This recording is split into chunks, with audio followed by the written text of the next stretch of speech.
বাড়িতে বিস্ফোরণে দুজনের মৃত্যু হয়েছে, আহত হয়েছেন অন্তত ৩ জন। বিস্ফোরণে উড়ে গেছে বাড়ির দেয়াল ও চাল। ককটেল বানানোর সময় এই বিস্ফোরণ হয় বলে প্রাথমিকভাবে জানিয়েছে পুলিশ। এ নিয়ে আতঙ্কিত এলাকাবাসী। একেএস রোকনের পাঠানো তথ্য ও ছবিতে প্রতিবেদন।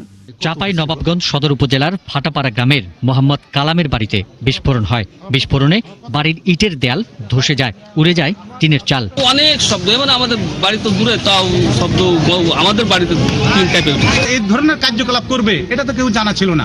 ইট ঝরে পড়ে গেছে এবং টিনগুলো 50 ফিট উপরে এখনো গাছে ঝুলছে। নিহত 2 জনের পরিচয় শনাক্ত করা যায়নি। আহতরা হলেন সদর উপজেলার চর বাগডাঙ্গা ইউনিয়নের ফাটাপাড়া গ্রামের বজলুর রহমান, মোহাম্মদ মিনহাজ এবং রানীহাটি ইউনিয়নের উপরধুমি এলাকার মোহাম্মদ শুভ। তাদেরকে রাজশাহী মেডিকেল কলেজ হাসপাতাল নেওয়া হয়েছে। ঘটনাস্থল পরিদর্শন করেছেন পুলিশের রাজশাহী রেঞ্জের ডিআইজি শাহজাহান। তিনি জানান, এর পেছনে কারা সেটা এখনো জানা যায়নি। তারা ঘটনার তদন্ত করছেন। আমরা আশা করছি যে তদন্ত হওয়ার সাপেক্ষে দ্রুতই আমরা এটা উদ্ধার করে করতে পারবো এবং আমাদের সবার প্রচেষ্টা রয়েছে যে এরকম ঘটনা যেন আর না ঘটে। এই জন্য আমরা ব্যাপকভাবে আরো অভিযান চালাবো।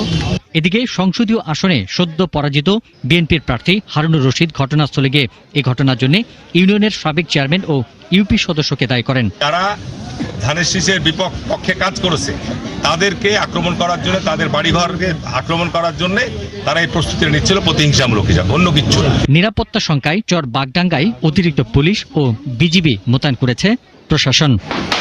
পিন্টু হাজরা।